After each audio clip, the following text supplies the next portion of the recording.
Welcome back to the Passionpreneur Experience. I am your host, Dr. Diana S. Gray. This is where purpose meets strategy and where what's inside of you gets activated.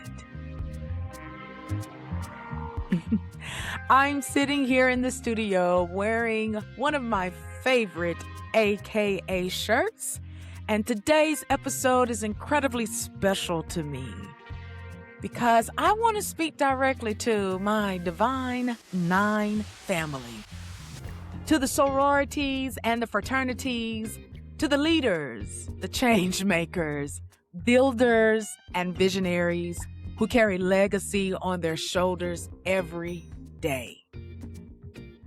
Listen, I recently had the honor of speaking at the Alpha Kappa Alpha Sorority Incorporated Rho Chi chapter new members luncheon about 3 weeks ago.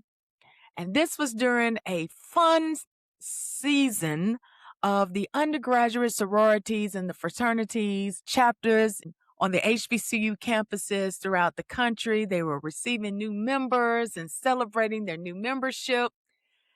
And I also am just on a high as well. I just got back from attending the Alpha Kappa Alpha Sorority Incorporated Southeastern Regional Conference in Birmingham, Alabama, just a few days ago. And so while I was preparing for these moments, I realized something. I realized that many people join our Divine Nine organizations, but very few fully activate within them. And that's what this conversation is about today. This conversation is not just about membership, but it's about movement. You know, one of the things that I shared during that luncheon was this, and I quote, "You didn't just join an organization, you stepped into a season." And I believe that this applies far beyond initiation because every level of leadership, every new assignment, every opportunity to serve requires activation. For me, this message is deeply personal.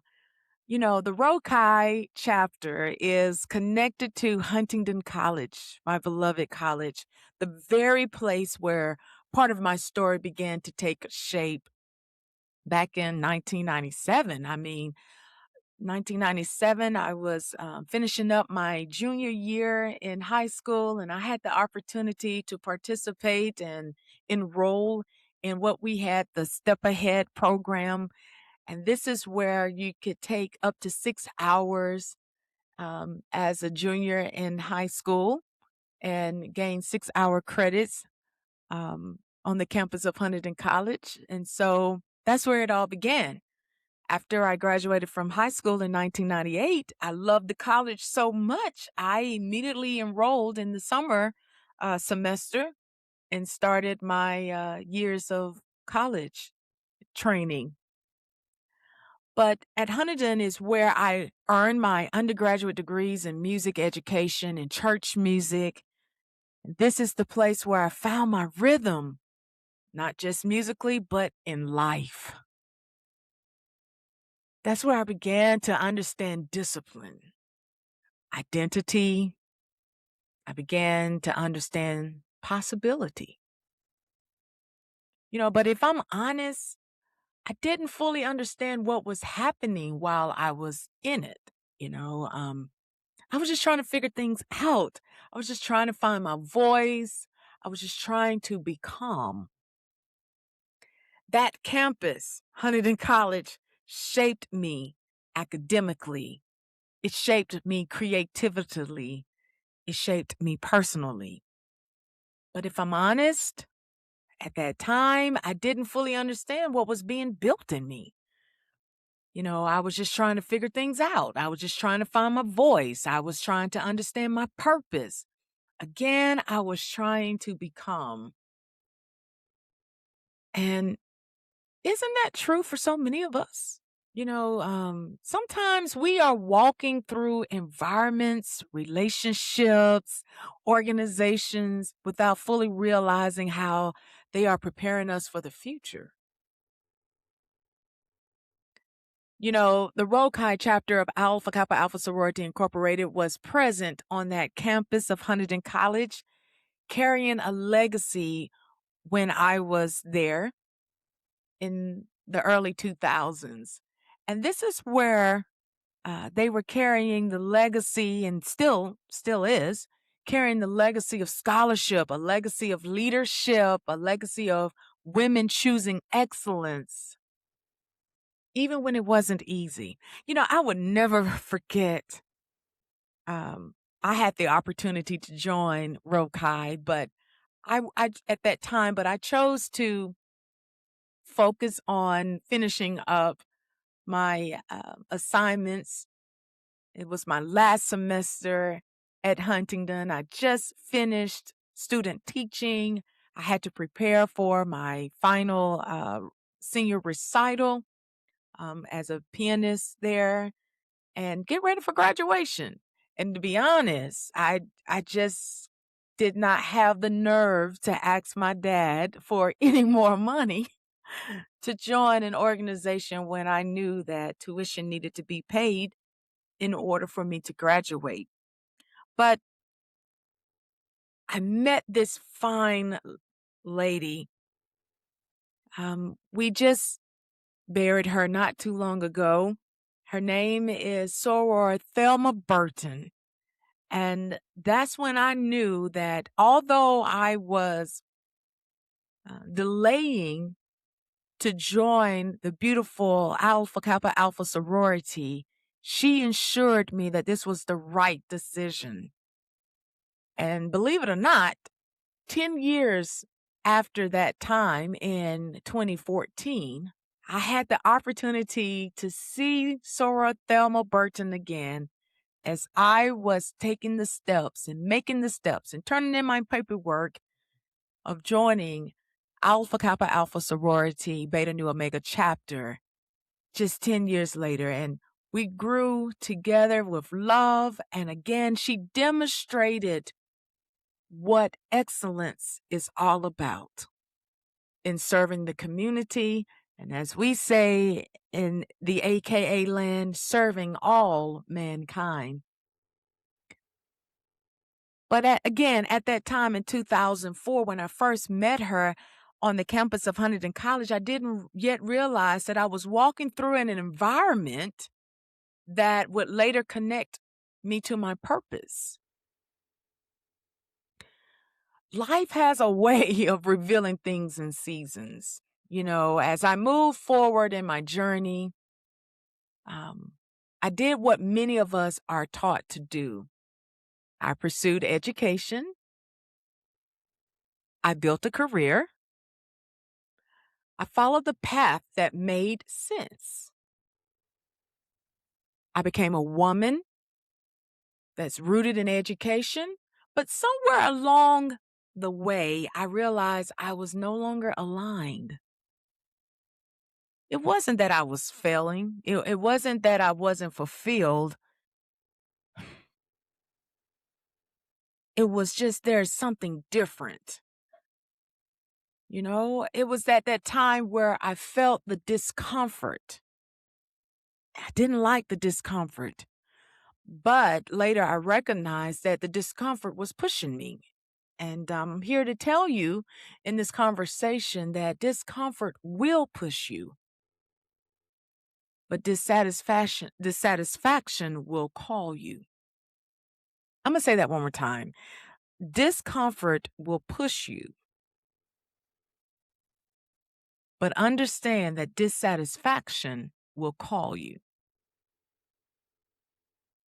The dissatisfaction will call you and it will whisper to you these words: there's more in you.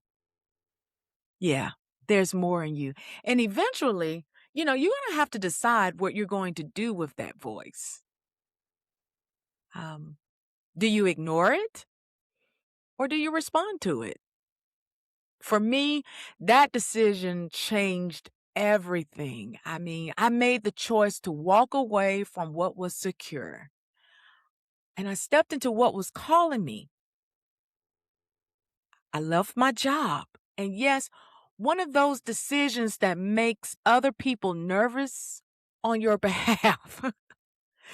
So many of my friends said, I wouldn't do it, Diana. I wouldn't leave the job. You have all your degrees right now that can give you a step forward in a promotion and leadership on the job. But I knew I could not stay in that life because it no longer reflected to what I was becoming and who I was becoming.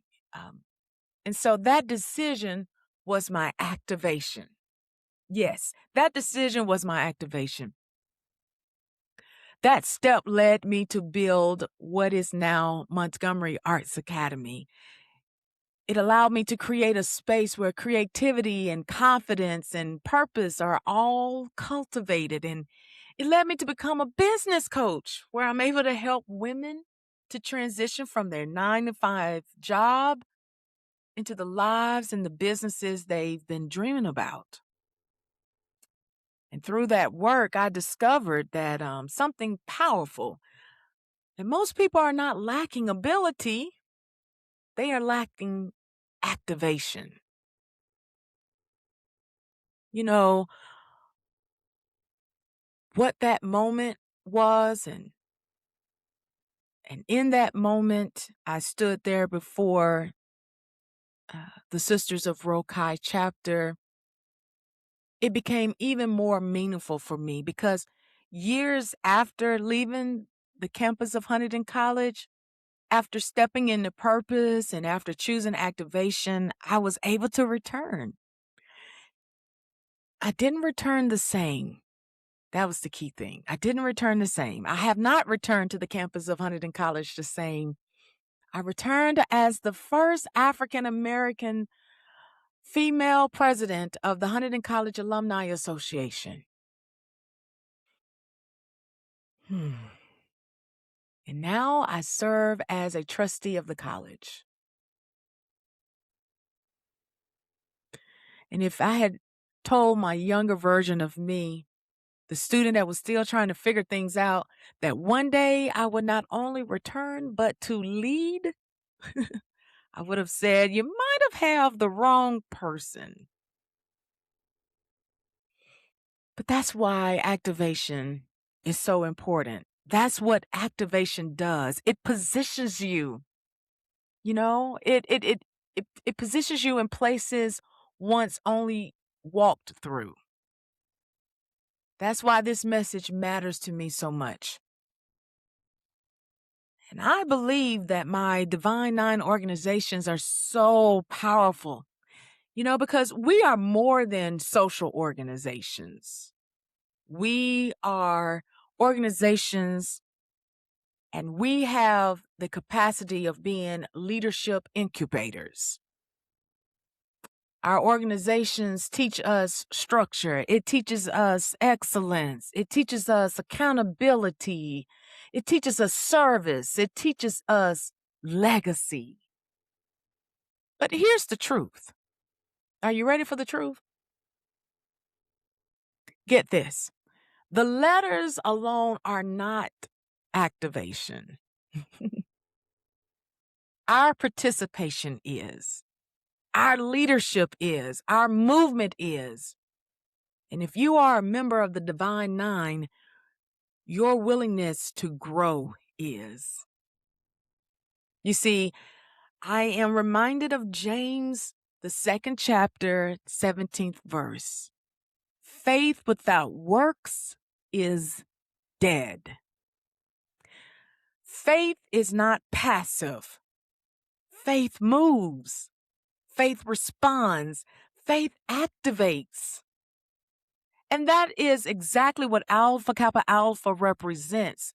It doesn't represent just the sisterhood, but it represents structured impact. During this administration of Alpha Kappa Alpha Sorority Incorporated, we have programs and initiatives like strengthening our sisterhood, empowering our families, building economic wealth, enhancing our environment, activating for social justice, uplifting our local communities. And I'm here to tell you, my Divine Nine sisters and brothers, that we are connected to a legacy that requires participation, not observation. Did you hear that? We are required to participate and not to just observe. So the question is no longer, can you achieve? You've already shown that. The question is now, will you activate? You see, I see women every single day. I see brilliant women. I see capable women. I see prepared women, but they are all still waiting. They're waiting for clarity, waiting for confidence, women who are waiting for permission. And I tell them this all the time. If you wait until you feel ready, you'll be waiting forever. Because readiness is not a feeling, it's a decision. Did you get that? Readiness is not a feeling, it is a decision. And sometimes the greatest growth happens after you say yes, not before. Listen, here's what I've discovered. Most people are not lacking ability, they are lacking activation. They are waiting for permission. They are waiting for certainty. They're waiting for confidence. They're waiting for the guarantees. But the movement doesn't begin with guarantees. It begins with decision. During my time of deciding when to quit my job, deciding on that day, and even now, I still keep a prayer journal. And I will never forget that morning where I went to the job and I sat at my office before the school bell rang. And I reflected on a scripture again, and I'm going to repeat it. James 2:17. Faith without works is dead. And I think sometimes we misunderstand faith. I would never forget that early morning. It was cold. It was a winter morning. The boilers in the building wasn't working. I'm wrapped up in all of my coats, sweaters, scarves, just trying to stay warm. But I was determined to write to the Lord in my prayer journal. And that was the scripture that I focused on in my prayer. And I remember saying that, Lord, I asked the question, am I misunderstanding faith? What am I waiting on? You know, I I recognize, Lord, these are my words, that faith is not waiting. And I'm here to tell you that biblical faith has always been involved with movement. And one of the greatest examples of activation in scriptures is Peter stepping out on the boat. Do you recall that? Do you recall Peter stepping out on the boat? Read Matthew, the 14th chapter, the 22nd verse through the 33rd verse. But usually when we talk about this passage of scripture, we are focusing on Matthew 14 verses 28 and 29. And I'll read it to you. It says, Lord, if it is you, Peter replied, tell me to come to you on the water. Come, the Lord said. Then Peter got down out of the boat, walked on the water, and came toward Jesus. And another powerful verse from that passage is Matthew 14, the 31st verse. It says, immediately, Jesus reached out his hand and caught him. Now, because you really think about it, Peter did not step out onto certainty. He stepped out onto a word, and that word is come. And Peter had a decision to make, the decision to stay where it was familiar or to where it felt safe, or to stay where everyone else was, or is he going to make the decision to move toward what was calling him? And I think many of us live in that exact moment spiritually. We live in that exact moment professionally, and we live in that exact moment personally, because the boat in this scripture represents comfort. It represents predictability. It represents security. The boat is the place where things make sense.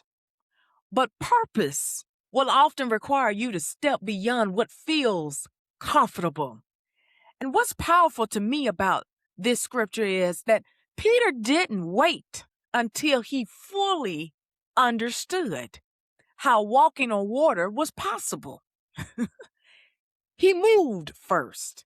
And I believe that's where many people get stuck.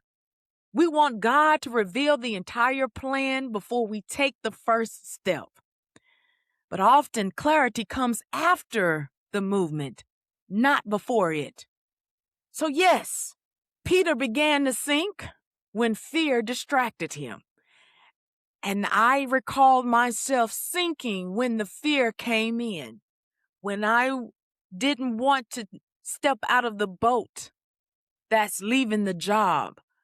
I wanted to think about, and I was trying to figure out, well, how will I pay for the health care?